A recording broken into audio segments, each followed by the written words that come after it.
Good evening, ladies and gentlemen. Welcome to Calls. This is the 2025 Scottish Open DFS Tactics Show as lock closes near in the future. We're probably about 4 or so hours away from the tournament starting. I am here with everything you need for your last minute questions regarding the Scottish Open. The last look at the weather forecast, your projected or the most up to the second projected ownerships, all of that, and of course we'll go and build some lineups that I think are going to be very worthwhile this week on the DFS slate. We have a lot to get into. Let's get into it. All statistics provided tonight and every night are from FantasyNational.com. It is the best golf analytic tool out there for your money. Go check out FantasyNational.com. You will not regret it. In the description of the video, there are links to all the social media. First off, at my X and Instagram, where normally I post research regarding past champions of the tournament, some patterns they all share. Didn't do anything for the Scottish Open, considering I only had 3 years to work with. So hopefully I'll have something for you next year on that. And didn't do anything for the ISCO because it is a brand new course. Don't worry, I will have something for the Open Championship. So if you want to see the weekly research that I do on the PGA Tour, give me a follow at your preferred social media site. X is also where I place my weekly betting cards and top player usage in the DFS contest I play. That comes out every Wednesday after the DFS Tactics show. So that'll be out later this evening. If you want to see the players I'm wagering most often and the players I'm using most in my lineups, give me a follow over at X. And lastly, for social media, Gabe's handle's in the description. He writes a great article called The Fringe. Really can't recommend it enough. And if you're a subscriber to his article, you're going to get his deluxe version, which comes out every Wednesday. And you'll get projected ownerships from him, his favorite plays, values, and all that. And make sure you're following him over on social media, as his social media page is where we put our detailed write-ups for the 2025 Picks Challenge. I hold a 1-point lead over Gabe. So I'm going to try and hold on to that lead, hopefully even build on it. But if you want to see our detailed explanations for the picks we make week in and week out, go give him a follow, and his handle's in the description. And then lastly, for this intro, we are live. Chat's open. I want to hear from you all. Who's your winner? Who are you targeting? Who are you staying away from? I'll try and think of a poll question here momentarily. Forgot to have that typed up. But put your thoughts and opinions into the comments, or into chat, excuse me. Any questions that you have, lineups, lineup construction, anything like that. And then if you're not able to catch a show live, put your thoughts and opinions into the comments. I'll always get to those as well. So we don't have any time to waste. Let's get into it. Let's figure out our strategies and our tactics for the 2025 Scottish Open. And we're going to start, as we always do on a Wednesday evening, with the super forecast over at Wind Finder. And while you take a quick look at that, I'm going to try and type up a poll question here very, very quickly. And the one that I thought for this week has a lot to do with next week. How do you think the Open champion performs this week in Scotland? Or maybe I should say at the Scottish Open. So apologies, let me get this typed up very quickly. And understand I only have four options here, so I'm a little limited in that. Okay, so I got that typed up real quick. Poll question. Sorry, let me center this camera. How do you think the Open champion performs this week at the Scottish Open? Do you think it's a solid performance? Do you think he makes the cut but with a middling performance? Do you think they miss the cut? Or do you think the Open champion is not in the field this week for the Scottish Open? So an interesting thought experiment there. I'll be anxious to see what the community thinks. All right, in terms of weather for the Renaissance Club, this forecast changed slightly today. At the start of today, it looked like they were going to have quite a bit of wind in the morning tomorrow, have it die down, and then have it be calm Friday morning and then pick up Friday afternoon. But that has changed to basically be pretty well even tomorrow. Now Friday, yes, it does look like the wind's going to pick up quite a bit in the afternoon, so you can make the argument, absolutely, that the Thursday PM and Friday AM has the advantage. And I would probably agree with you a little bit, not only in terms of, the raw number, but look at this wind direction. All Thursday, it is west to east, for lack of better terms. I'm just using cardinality here. It's west to east all Thursday and Friday morning. Most of Friday morning, it is west to east. And then this wind comes in and it completely flips. So the players Thursday morning and Friday afternoon are playing a completely different golf course. So because of that, I would think there's a decent advantage for the Thursday AM the Thursday PM Friday AM portion. I think there's a decent advantage for that wave, meaning the Thursday AM and Friday PM get the bad end of the draw. Having said that, I didn't factor that into my considerations when choosing players or filling lineups. I just went with the guys that I thought would play the Renaissance Club the best. But I will not fault you if you think that the Friday PM is much worse off. And then if we zoom out, take a look at the weekend, it looks great. Saturday and Sunday, very little wind, highs near 70. So pretty unseasonably calm for Scotland at this time of the year, I would think. So again, just a very quick run through here. Don't get caught up in just the fact that the worst of the wind is on Friday afternoon. Also look at the direction. All Thursday is west to east, Friday morning's west to east, and then the wind flips. So the Thursday AM, Friday PM are playing two completely different courses based on this forecast at Windfinder. No rain in the forecast though, which is great. So nothing to worry about there. Not a true links style tournament, doesn't seem. All right, with that, we're going to go to Fantasy National, and I would have done windy. I guess we can look at windy, moderate and windy conditions. Doesn't seem like there's a whole lot of wind, but if it picks up for whatever reason, your top performers in moderate and windy conditions this calendar year: Scotty, Rory, Sepp Straka, Justin Thomas, Corey Connors, JJ Spawn, Mav McNeely, Tom Hoagie, Sam Burns, and Alex Smalley are your top 10 in terms of performance in moderate and windy conditions. Players who are not, or who have not been very good in moderate and windy conditions: Matthew Pavone, Rasmus Højgaard, Mackenzie Hughes, Alejandro Tosti, Christian Bezuidenhout, Aldrich Potgater, Van Rooyen, Knapp, McCarty, Johnny Vegas, Matt Fitzpatrick, so on. These players have not been good in the wind this year.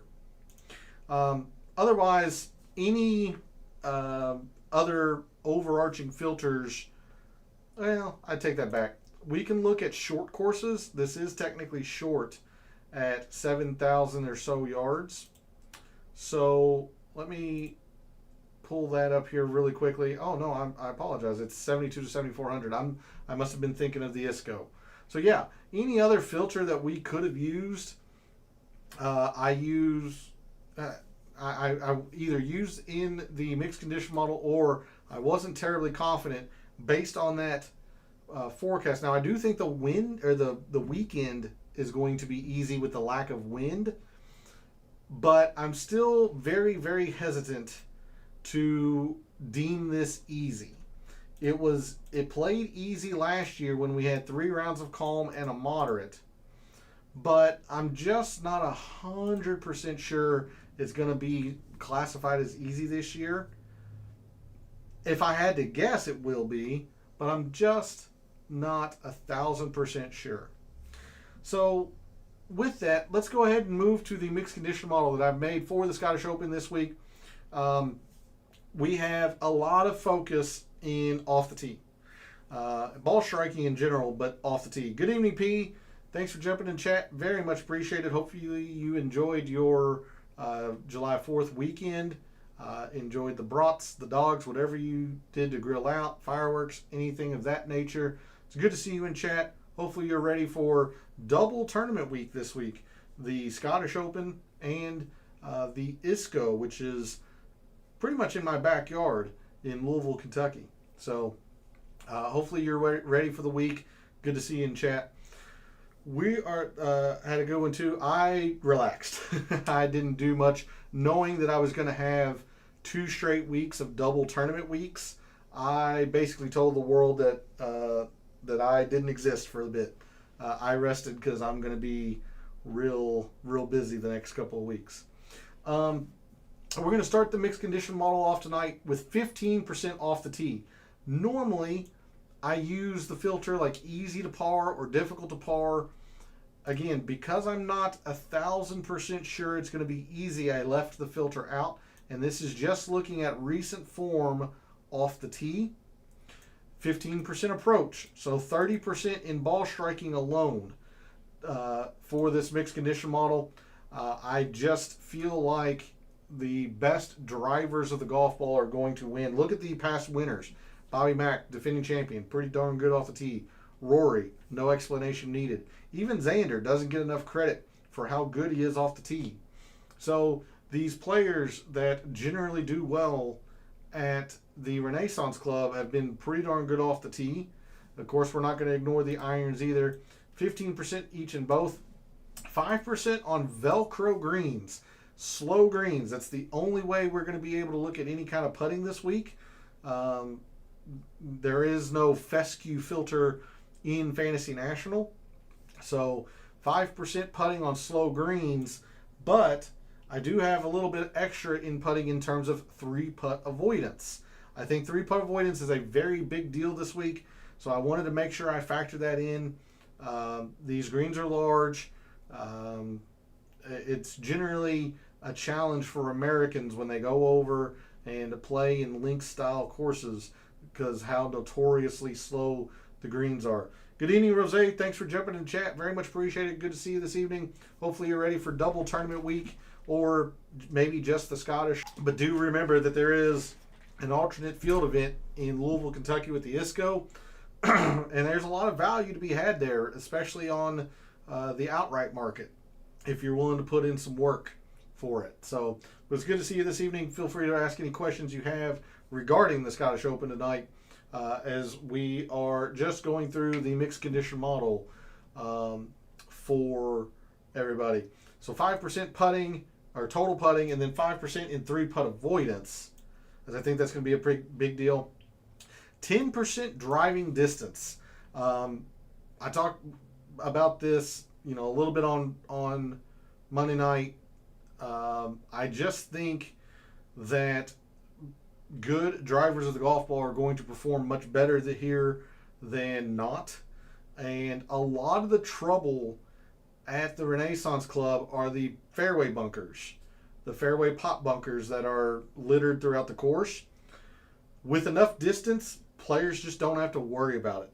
Think of players like Nicholas Norgard, who finished T15 here last year basically by just overpowering the course. The rough isn't as penal as you might think for a links style course. So it is really kind of a bomb and gouge course. So 10% in distance. I just want to see who's been hitting the ball the furthest off the tee lately. 15% good drives. If a player is not in the fairway, I want them to still be able to hit greens from the rough. So they're either hitting their fairways, they're really good with their driver like Rory, who's long and accurate, or They're good enough with their irons that they can recover from the rough. 15% in good drives. And again, all of these metrics, I normally would go with that easy to par filter. I just wasn't 1,000% sure it's going to be, incredibly easy, or at least labeled as incredibly easy. I still think the winning score creeps up close to 20 under based on that forecast that we saw. But I've been wrong before. And it is Scotland. Weather can come up at any point. So I just wasn't 1,000% on that. 10% good drives, 15% good, 10% distance, 15% good drives, 10% birdies or better. If I think the winning score is going to get into, close to 20 under, guys are going to have to make some birdies. And I think it was you, Rose, that, you and I had a little back and forth. I think there are going to be a few eagles to be had this week. Again, depending on how the course is set up with the wind and all that stuff. But other than, a little bit of Thursday and Friday afternoon, there isn't much wind in the forecast. Friday morning is completely dead in terms of wind, and Saturday and Sunday look dead in terms of wind. So I think there will be some some eagles to be had. So that's why I'm looking at birdies or better gained. I'm not looking at opportunities. These greens are, pretty large. So players who are just, going to be able to convert their 15 to 20 footers are going to be what is needed this week. 10% there. I went 5% bogey avoidance just in case it plays a little bit more difficult than I'm thinking. There are still several difficult holes here, particularly these long par fours that yield a bogey, 25% of the time, 25%, 30%. So I did want to factor in a little bit of bogey avoidance this week, especially since as I continued to dive into the data regarding the Renaissance Club, bogey avoidance 2 of the 3 years has been pretty important. So I only have 5% in it. I didn't want to overweight that and make it seem like it's a major or anything, because I generally put 10% for majors, maybe even 15%, but I did want to see who is adept at avoiding some bogeys. Drop shots will happen. I just don't want them to be often. We round out the mixed condition model with par 3s and par 4s. I just don't think the par 5s are going to yield enough for majority of people to separate.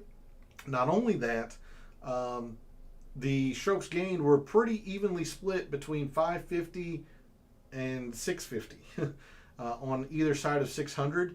So I think this year will be pretty telling in terms of how the Renaissance Club is going to be analyzed and statistically driven moving forward. But I just wasn't confident in which range of par 5 to look at. So I focused on the par 3s and the par 4s. There are 5 par 3s around here. So they are going to play a decent factor. 10% in par 3s. And there's a good wide array of par 3s from short to long. 147, real short, wedge for the professionals, all the way to a 214 or 218. So you've got wedge to long iron in a lot of these players' hands. Maybe mid iron, but still a good mix of par 3s here at the Renaissance Club. So we're just looking at all par 3s, who's performed well at those. And then finally, 10% in the long par 4s, 450 to 500, as those are the most prevalent hole type here at the Renaissance Club, and they've yielded the most strokes gained for our top performers the past 3 years. So there's a look at the mixed condition model that I've made for the Scottish Open and the Renaissance Club. No around the green. If the tournament is a little bit more difficult than I'm thinking, I'll be a little bit weak to that. I also didn't use that easy to par filter, so if it does indeed classify as easy, I might be a little bit weak to that, because I've heard rumblings from others that I listen to and talk to in the quote industry that they're factoring, or they're thinking it's going to be really, really easy. I just wasn't 1,000% confident in that, so I didn't use the easy to par filter. I just went with most recent form type stuff. But I am confident that 3-putt avoidance is going to be a factor, so I wanted to make sure I included that. I am quite heavy in terms of off the tee, with 15% in total, 10% in distance, 15% in good drives. I've got a lot of weight into driving. So if driving doesn't matter this week or this year for the Scottish, I'll be weak to that. But that is the mixed condition model for the Scottish Open. So we'll now move to Microsoft Excel and the reveal of my rankings. Sorry, that is the ISCO. The reveal of my rankings for the Scottish Open. A reminder for returning viewers and for your information if you are a new viewer, my rankings are based on 3 criteria. Fantasy Nationals rank, which is a numerical ranking based on the mixed condition model that we just went over, metrics and percentages that we put in there. Course value is an attempt at giving a player a numerical value based on how well they have played that course. Normally I go back 5 years. This is only going back 3 years since the debut of the PGA Tour and DP World Tour Alliance. So you see somebody like Rory, who's finished 1st and 4th, has a very low course value, whereas somebody like Sepp Straka, who's missed the cut both times he's played, has a really high course value. So lower the number, the better. How well they have played that course is a factor into my rankings. And we are playing DFS. We're trying to find unique options off of our fellow contestants. So projected ownerships, and these are from Gabe and his mathematical formulas and such. Projected ownerships are also a factor into my rankings. My rankings for the Scottish Open go as such. Rory is number 1. I don't like that he's number 1, but I understand it, considering he's been so very good here in his 2 years. Also rated 4th by the numbers. But I'll show you why I'm a little bit hesitant on Rory when we go through the actual price board. But technically Rory 1. Corey Connors is 2nd. Whenever we don't have a whole lot of factor into putting, he's going to rise. But I'm also not very high on Corey Connors because I don't know how he is from that wrist injury. He withdrew, it was either the U.S. Open or the Travelers with a wrist injury. We haven't seen him since, so I am just fully taking a step back and waiting to see if he's fully healthy. But by the numbers, Corey Connors is 2nd. Harris English 3rd, and I have to credit chat Monday night talking a lot about Harris English. I wasn't too locked into Harris English, and then when I made the mixed condition model, clearly he popped. Colin Morikawa 4th and Nick Taylor 5th. Rounding out my top 10, Scotty, you see technically number 1 by the numbers. He's just the most popular player on the slate, so he's getting hurt with this bloated ownership. Scotty 6th, Tommy Fleetwood 7th, Max Grazerman 8th. I was quite shocked to see Max Grazerman be this high, considering he was 13th by the rankings, and he's also 13% owned. But he doesn't have a whole lot of bad statistics across here, so I was quite shocked with that. Matt McNeely 9th, and U.S. Open champion J.J. Spawn is 10th. So I think I highlighted the guys that, at least were shocking to me. Harris English makes a lot more sense after I went into the numbers, but Monday night I was quite shocked to see chat be so high on Harris English, and then as we went through a lot of the metrics, he popped on those. Nick Taylor, a little bit surprising, considering I've got a lot of factor into driving, and he's middling driving and has no distance, but his irons have been very good. He generally finds fairways, of course a good putter, so he's also 2nd in these long par 4s, so kind of makes some sense. He's also actually been pretty good around the Renaissance Club. Scotty, no surprise. Max Grazerman was a little bit of a shock, but he only has one real bad statistic, and it's a very small sample size. He's been really bad on slow greens, but that's it. Everything else, he's been really solid, so I was a little shocked to see him that far up. Spawn and Straka are getting hurt by the fact that they have not been very good around the Renaissance Club. So if you don't put much stock into course history, you might bump them up a little bit.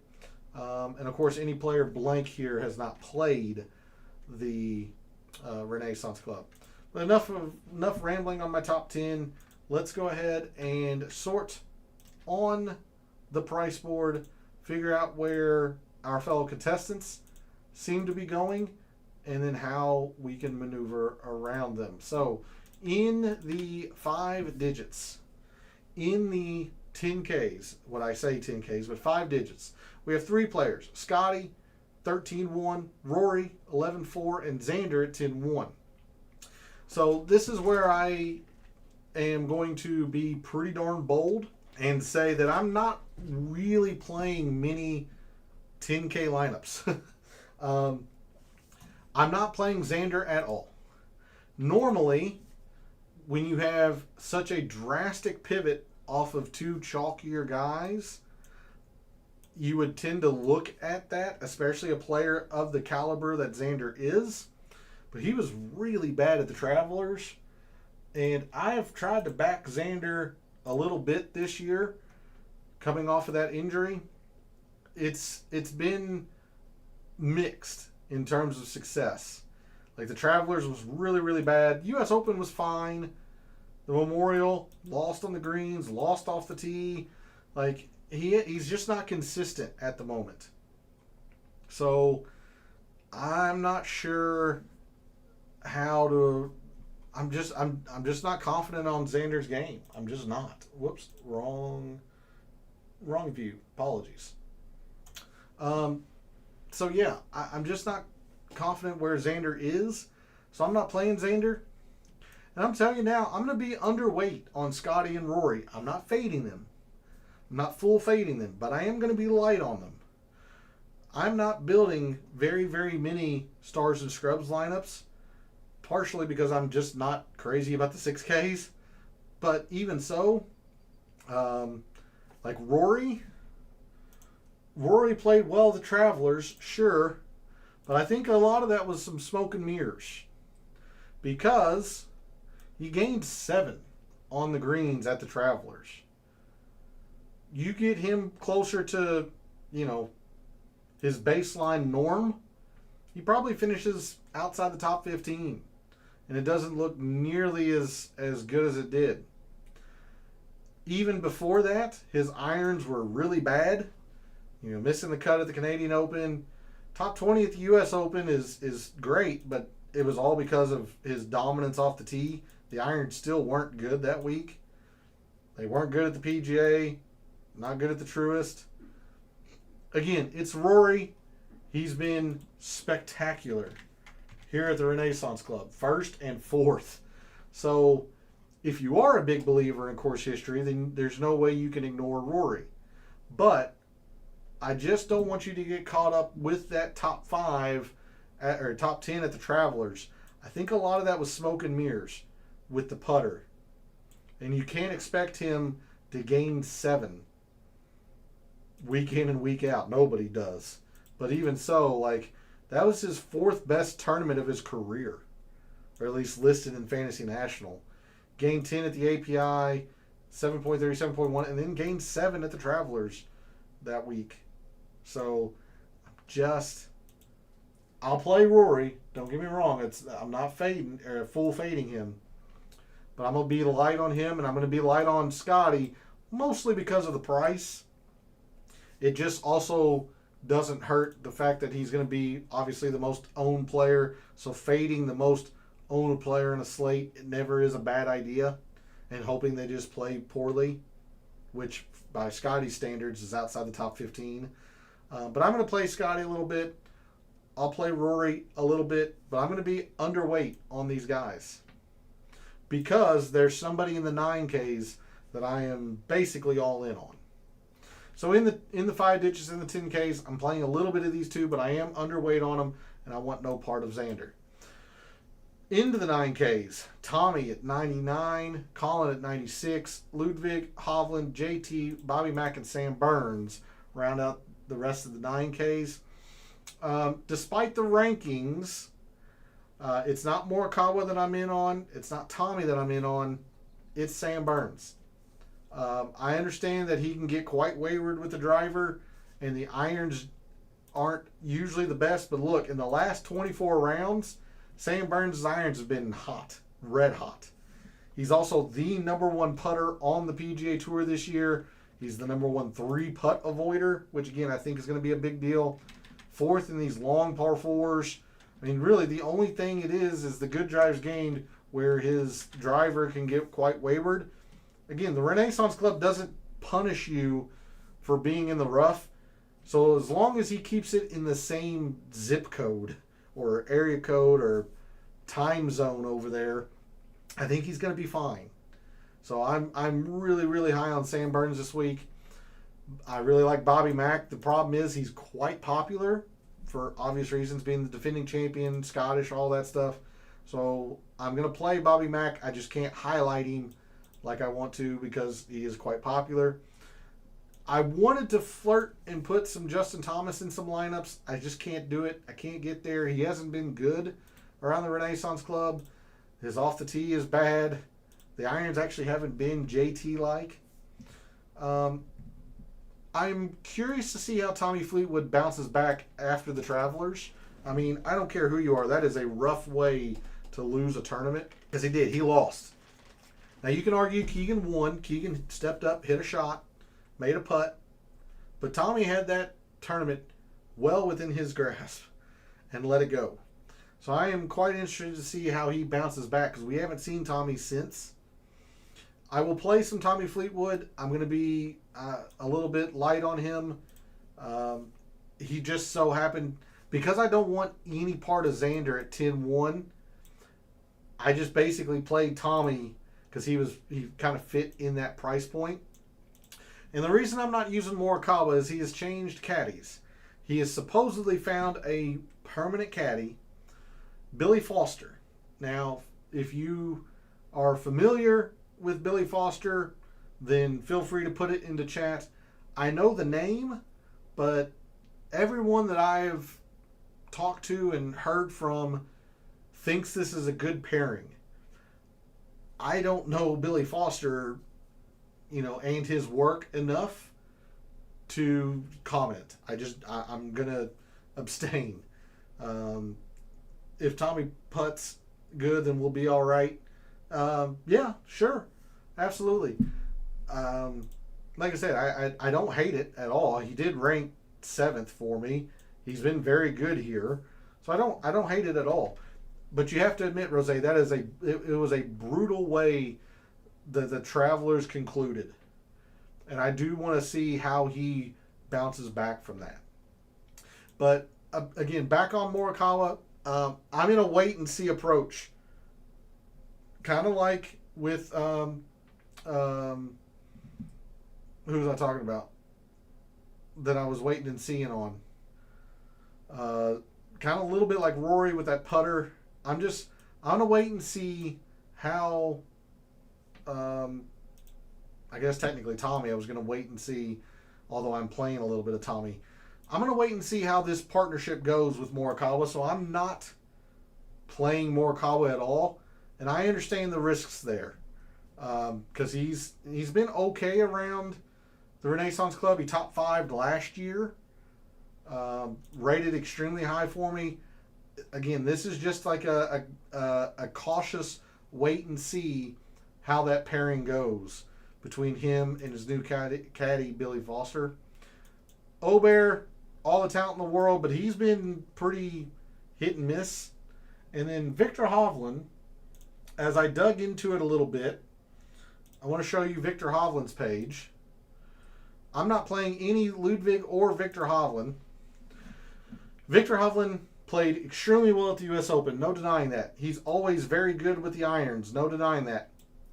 The guy gained 7 around the green at the U.S. Open. 7. He is traditionally not a very good around the green player.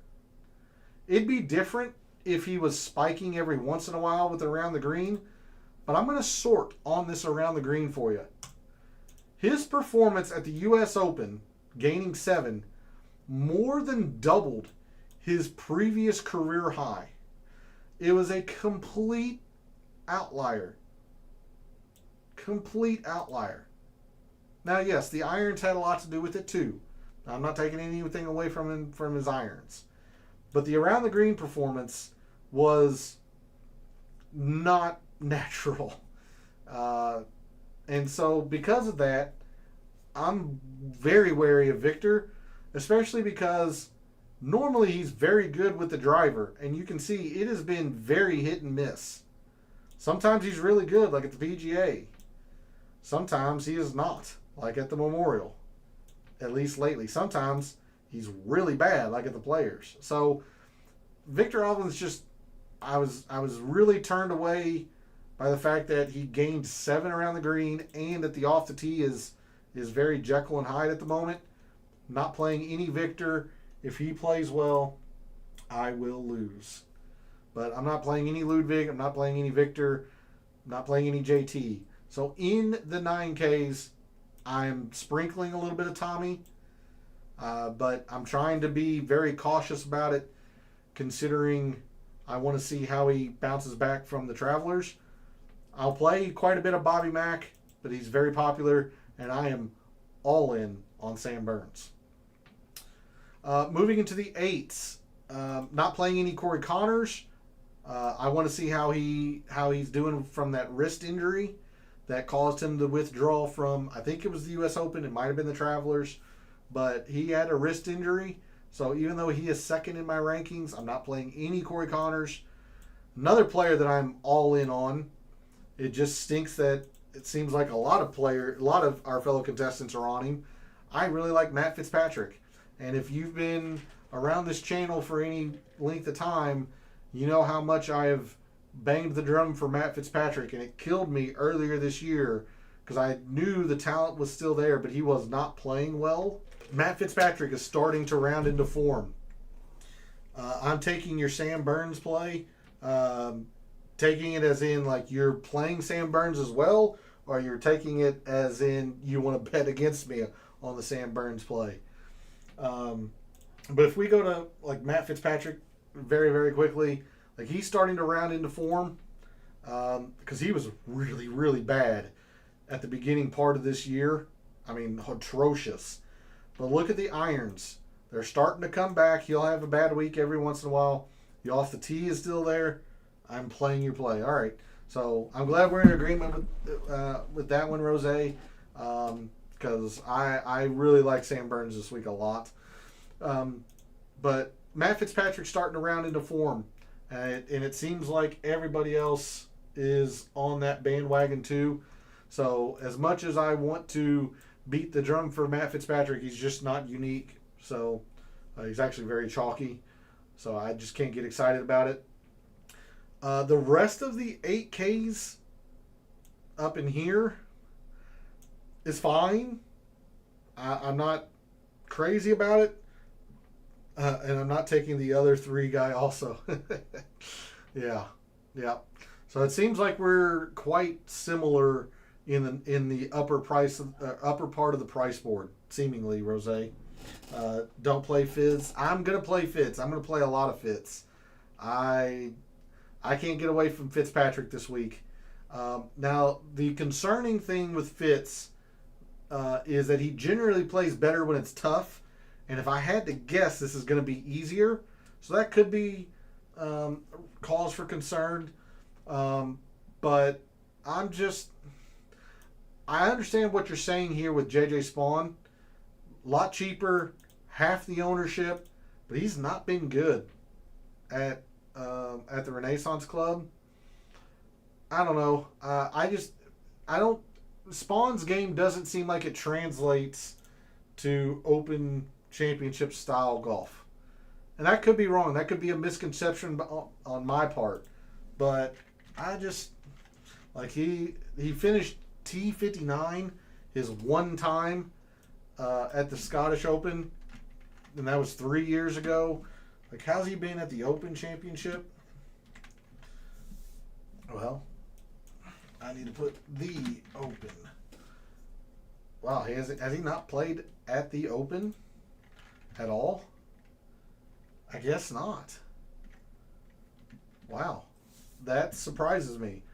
So he doesn't have a lot. He's playing some of his best golf. Yeah, oh no, I agree. I mean, the win at the U.S. Open, top 15 the Travelers. I mean, the fact that he top 15 the Travelers the week after winning the U.S. Open, where everybody else, it would be very, very understandable if he just laid an egg.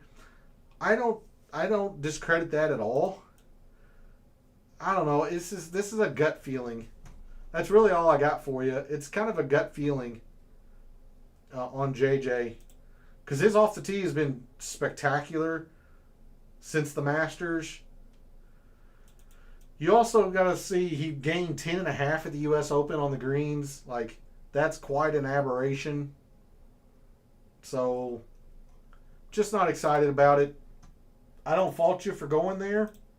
I don't. I mean, he rated 10th. I'm just not going to play any JJ. A lot of it has to do with someone around his price point. But I'm going to play a lot of Fitz. I can't get away from this chalk, and it might cause me to have a bad week, but I'll sink with the Fitzpatrick ship. Can't forget the last 2 years. He's always been hanging around top 20. Now he's broken through. I mean, the one time he played the Scottish was really, really poor. I mean, he made the cut, but it was poor. I don't know. We'll see. That's where you and I seem to be in agreement, up in the upper part of the price board, and it looks like this is where we're deviating.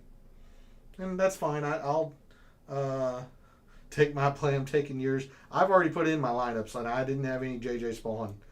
I'm going to play Fitzpatrick. The rest of this 8, specifically in the mid-8s, like Straka on down to like Hall and even Aaron Rye, fine. I'm just not excited about it. Like, Straka's been really, really bad here.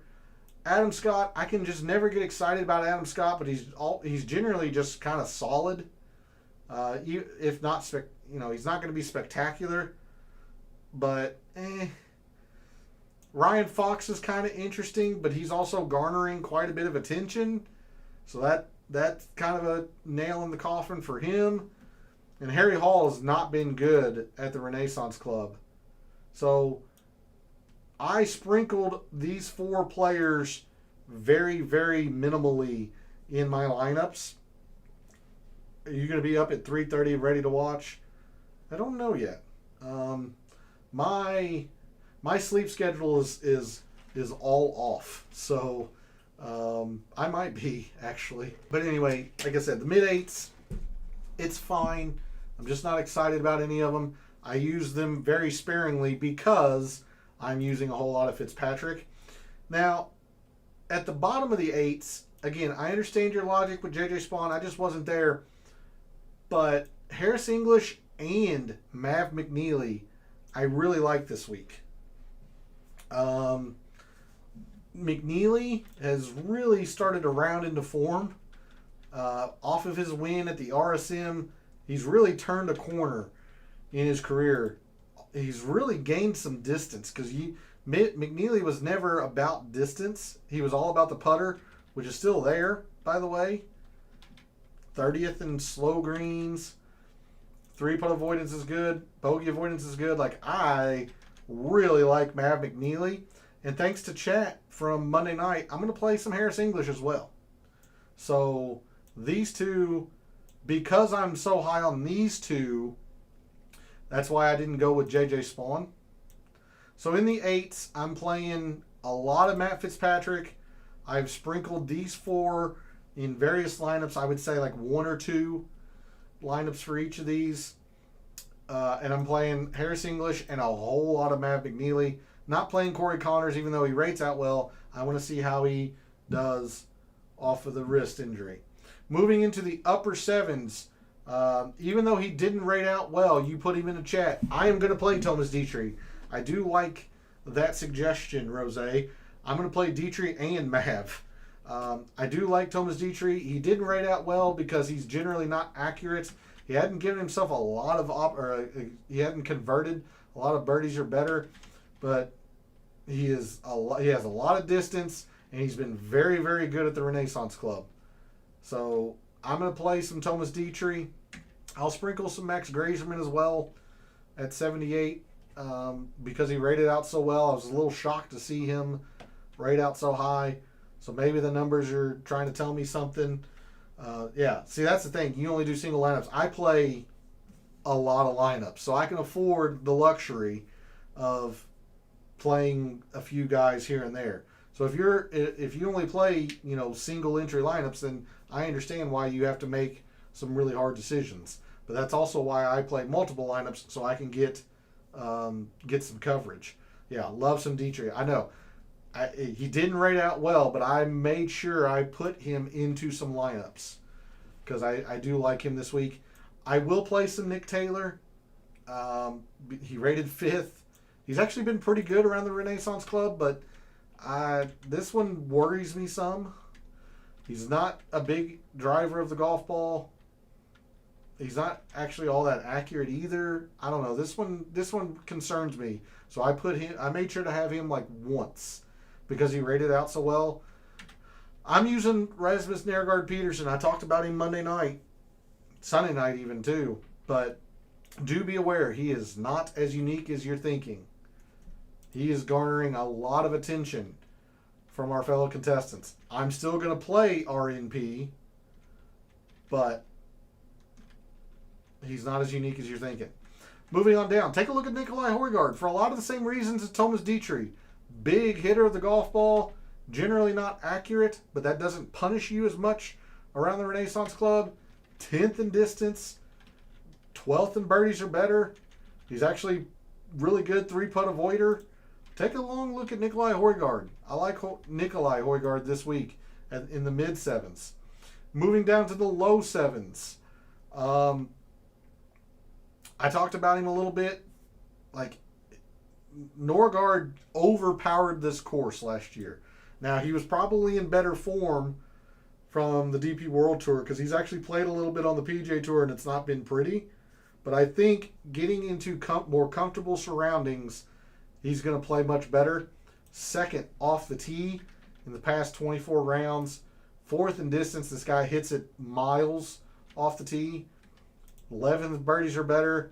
He's actually really good on these slow greens. He's Danish. I really like Norgard this week.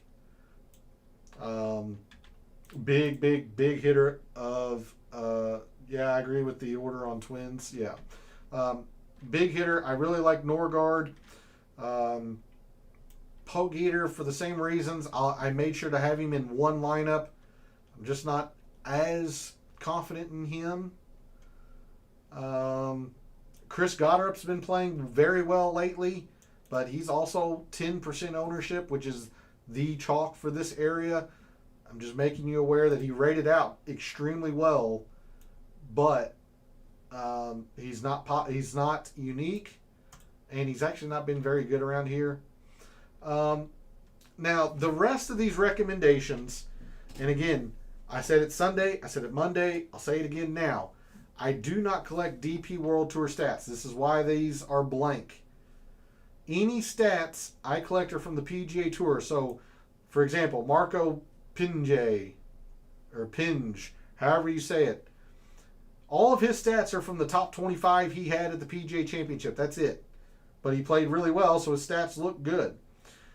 Any recommendation that I give on the about DP World Tour players is very, very surface level. So please take that to heart.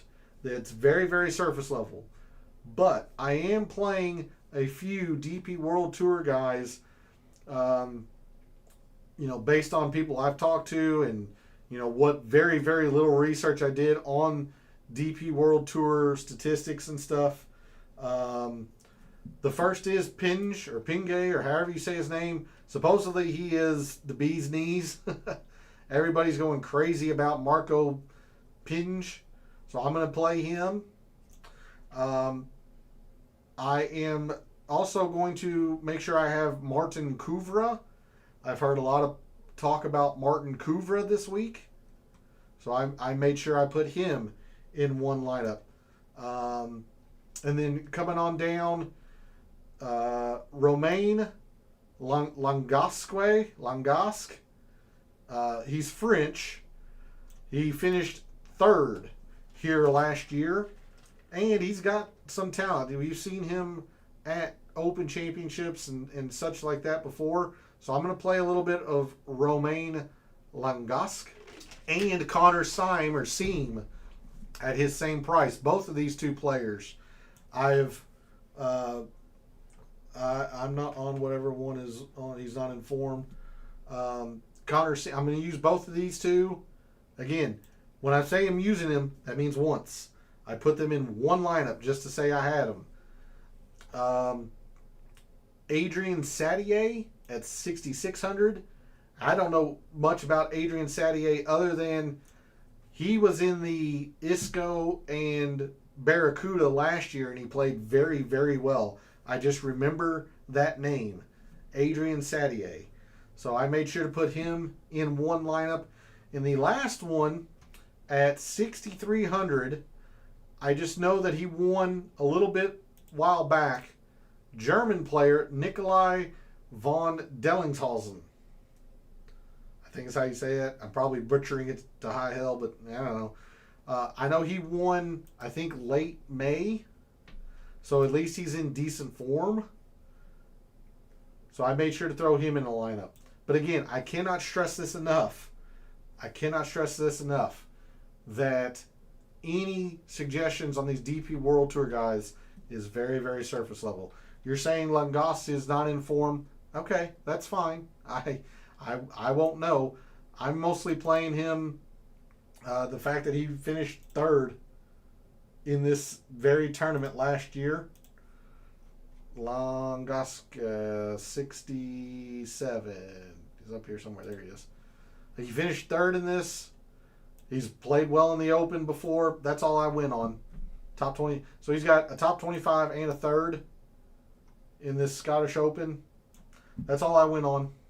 Like I said, this is why I was very, very adamant about every DP World Tour recommendation I give is extremely surface level. Last year he was in better form. Sounds like it clearly. But he's still here. He's not in the alternate field event, so he's at least qualified to play in the Scottish. So I'll throw him in one lineup. Okay, I took out the tiers contest, sharing him for. No, I appreciate it.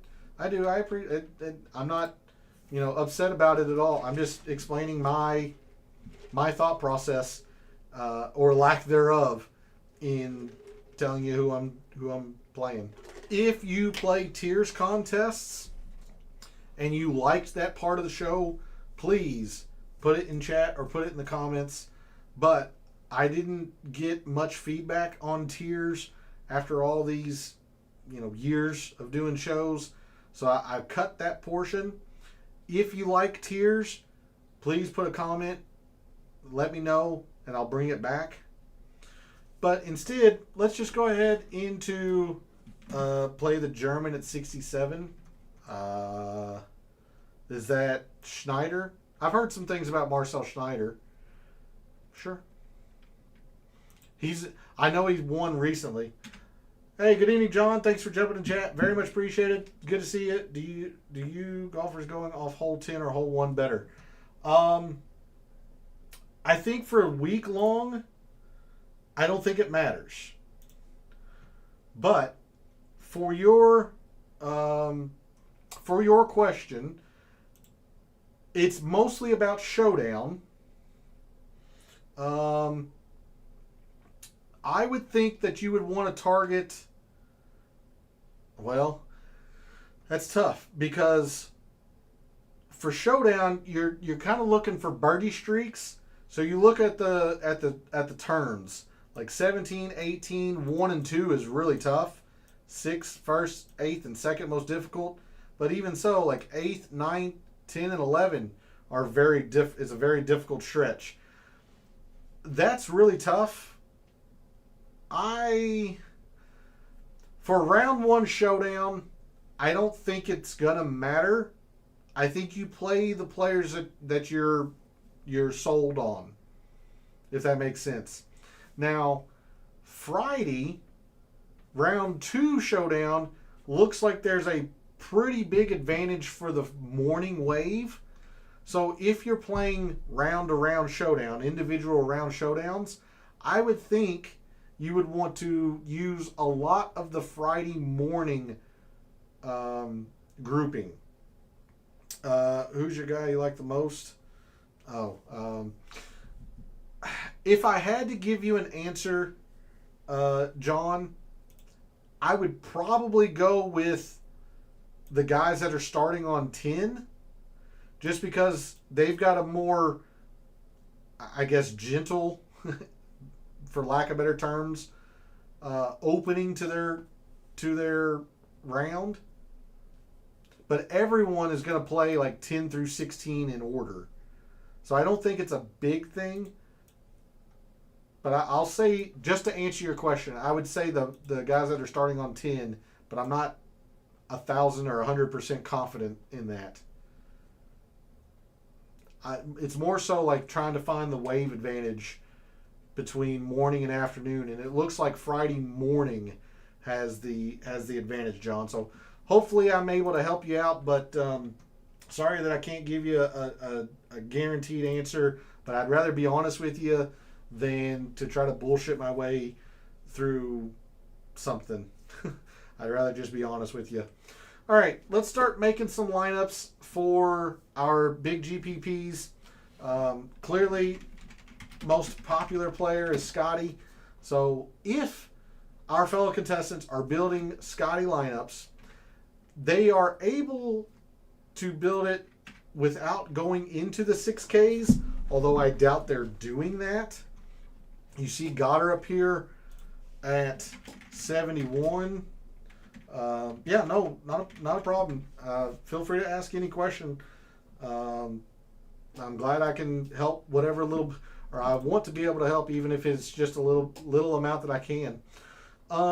In the 6Ks, our most popular players, well, Pinge is at 7,000. Christopher Rattan, 6.5%. Seems like he is getting the most ownership. Romain Lagaska is at 5%. So it doesn't look like our fellow contestants are really going much into the 6Ks. I guess I'll go Rattan just to use the most popular player. But even then, it's only at 6.5%. But other players that are garnering some attention, like Rasmus Nergard Peterson, is in this.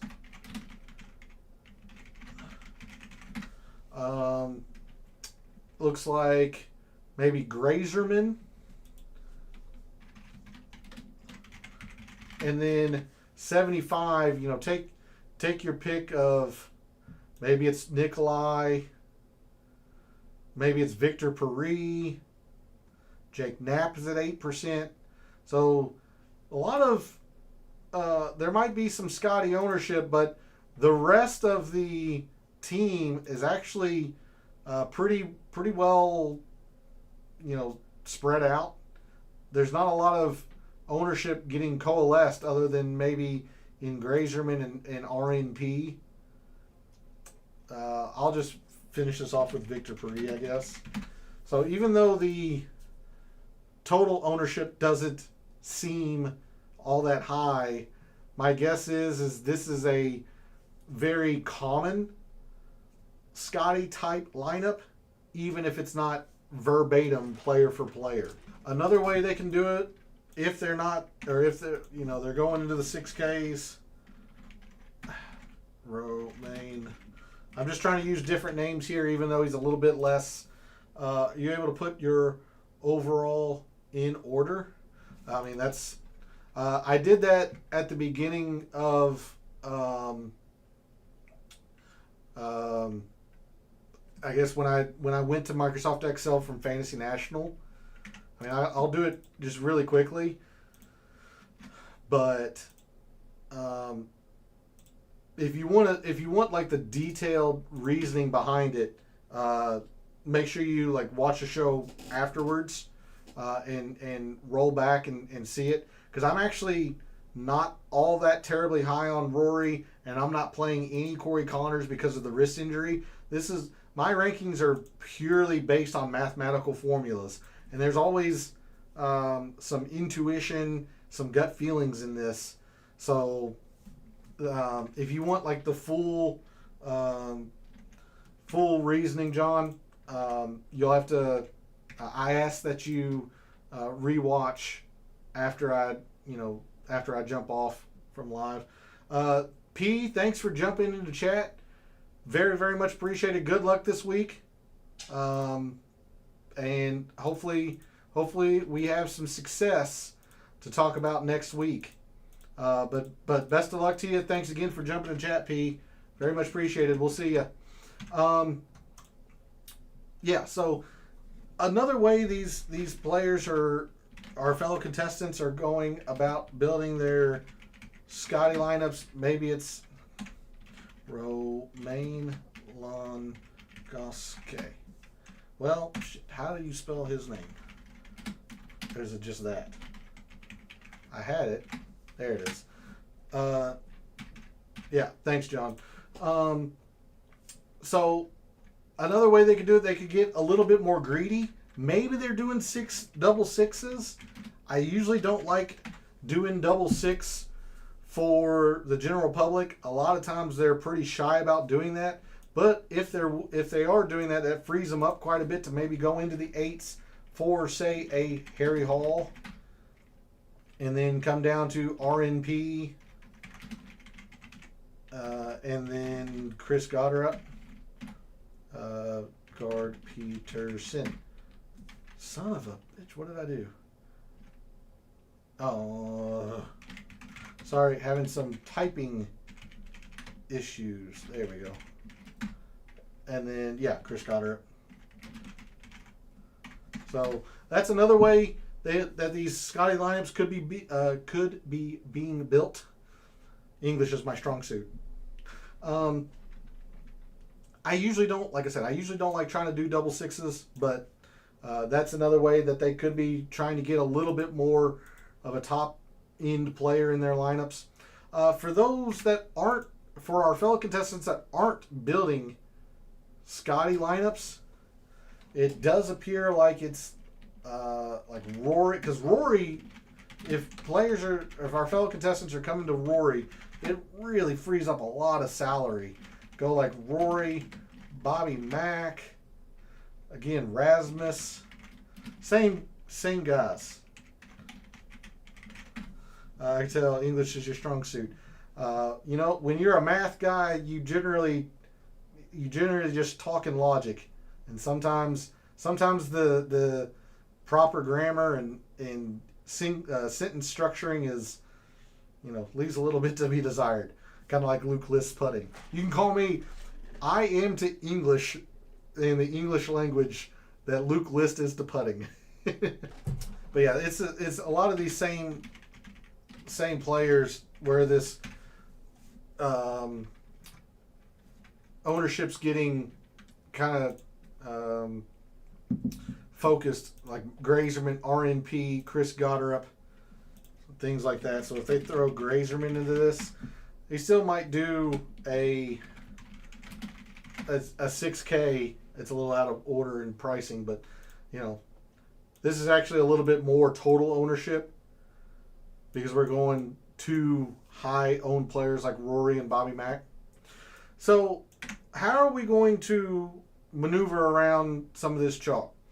Well, like I mentioned, I am not up in the 10Ks very much. If I am going to play Scotty. I'll play Rory as well. But I'm telling you, I am not doing much in the 10Ks.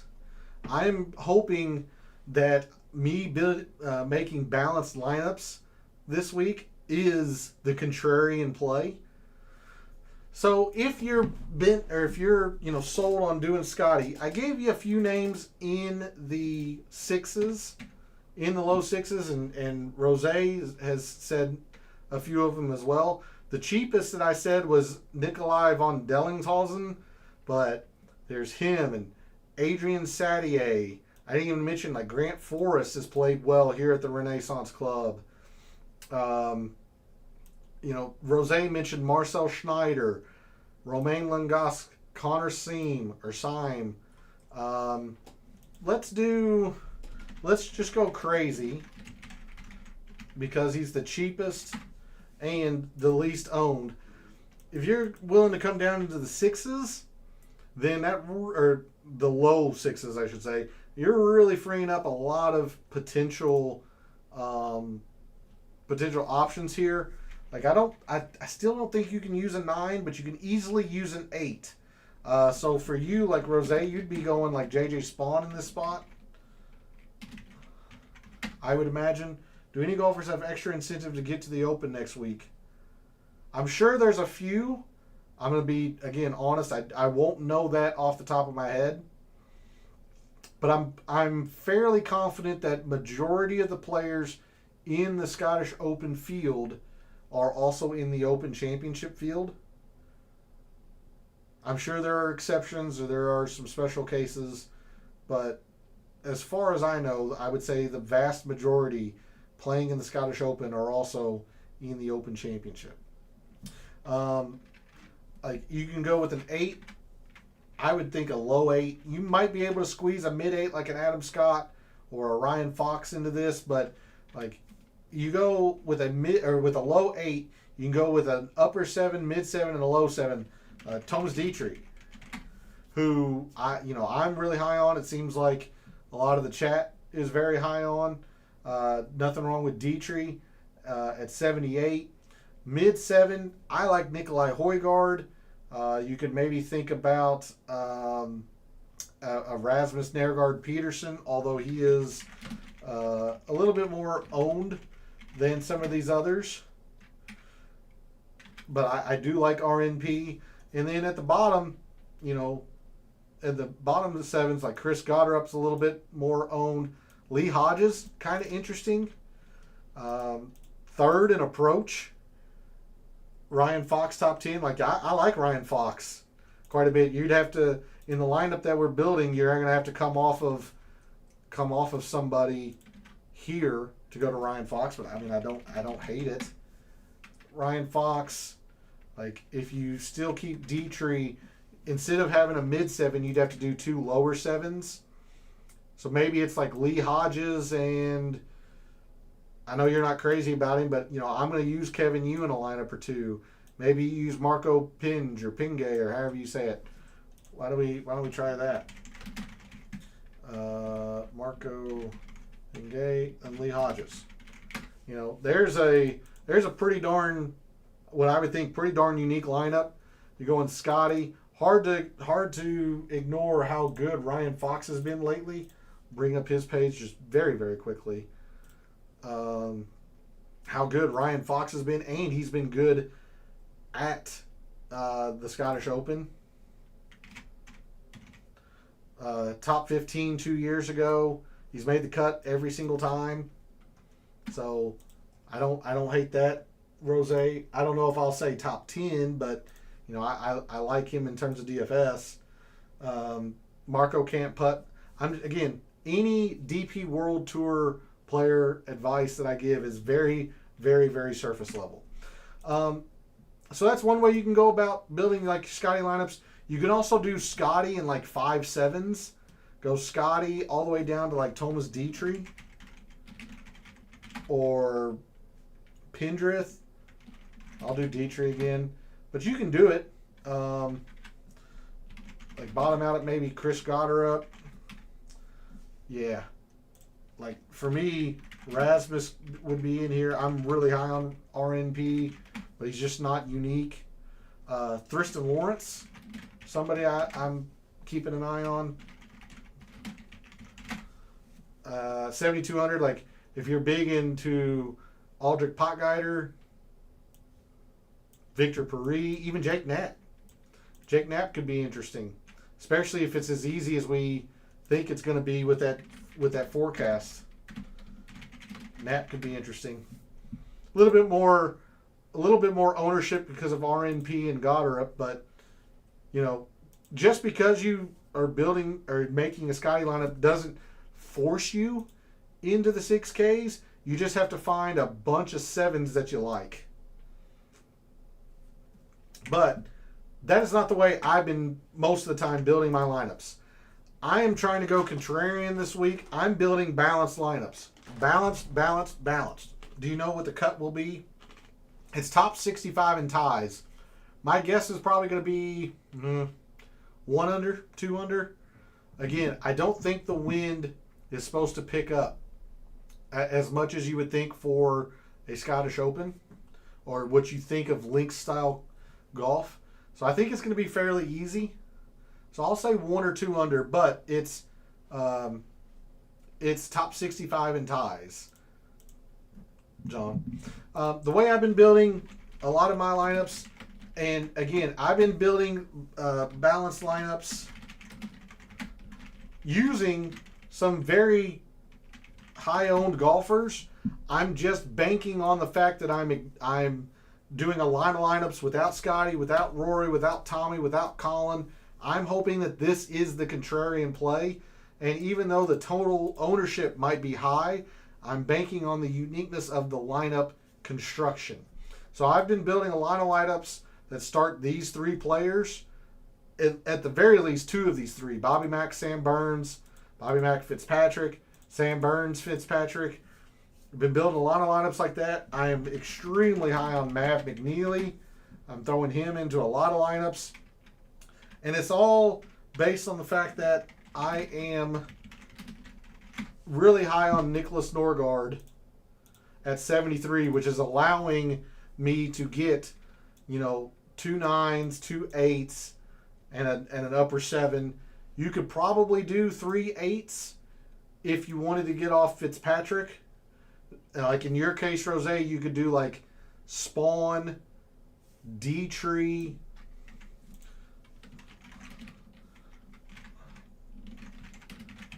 and 87 is Sepp Straka, Ryan Fox, Adam Scott. Adam Scott isn't exciting, but he's just solid. Like, this is the style of lineup that I'm building most often. But I've been going mostly Fitzpatrick here, Matt McNeely, and then Moeller has been the bottom. And then just insert whatever guy you want here. Sometimes it's Thomas Dietrich. Sometimes it's Rasmus Nergard Peterson for me. I'll throw in Højgaard into a few lineups. Maybe it's Thorbjorn Olesen we didn't talk about, but generally plays well in links style courses. American guy, brought the golf course years ago. That's why it's not a real links. It's an easy golf course. Yeah, it's again, I am not an agronomist or a golf course designer or anything like that. I have always been told that this is a Heathlands design. This is not a true links design, but a Heathlands design. And I do think it is going to play a little bit easier than even normal because of that lack of wind. But anyway, this is the style of lineups that I'm building this week. A lot of balanced lineups. And I'm hoping that that's contrarian because these 3 guys that I like here are very, very popular. I'm just hoping that the balanced approach is the uniqueness, like the built-in uniqueness. So feel free to ask any more questions that you have, but we've been running over a little bit on time, and we still have to cover the picks challenge, so I'm going to go ahead and do that now. Again, reminder, if you want to see the detailed descriptions of our picks, that's posted over onto Gabe's social media page. His handle's right there on your screen. But I have a 1-point lead for the 2025 picks challenge. I'm going to try and maintain that lead, if not build it, this week after a very, very successful John Deere. I'm going to take Sam Burns to win. I told you going through the price board and all that tonight, I was all in on Sam Burns. I'm going to take Sam Burns to win, and Gabe's going to choose Matt Fitzpatrick as his winner. Our favorite plays in the same vein. I can't hate on Gabe's pick to win very much because Matt Fitzpatrick is my favorite play this week, even though he is quite popular. Gabe's going to go with Xander as his favorite play, being such a pivot off of Scotty and Rory, being projected 8 to 10% less than Rory and seemingly half the ownership that Scotty is. He's going to go with Xander. I'm going to fade Victor Hovland for the reasons that I talked about as we went through the price board. Gabe's going to fade Harry Hall. Mad Scientist play, generally a cheap play, but the most important part is that they are not very highly owned. Mad Scientist play, I'm going to go with Nicholas Norgard. Again, top 15 this last year, simply overpowered the course. I'm hoping that he also will get back to some familiarity and some comfort being back on European soil. Gabe's Mad Scientist play is Connor Syme, somebody that I'm going to use in a lineup, so I can't hate that. Our FOMO, our fear of missing out. I've heard so much about Marco Pinge or Pinge or however you say his name from touts and everyone else around this week that I'm just going to make sure I use him in a lineup or two. So he's, by my definition, fear of missing out. Gabe's going to go with Matt McNeely for the same reasons. Gabe doesn't like McNeely much this week, but he's heard so many people talk about him that he's going to use him. And our wild card category this week, because it's a double tournament week, we're going to go and try and pick the winner at the ISCO. I mentioned in my write-up how I was flipping a coin between two players. I ended up flipping that coin and landing on Kevin Roy. The other half of that coin was Cameron Champ. So sounds like Gabe and I are in complete agreement about the ISCO championship.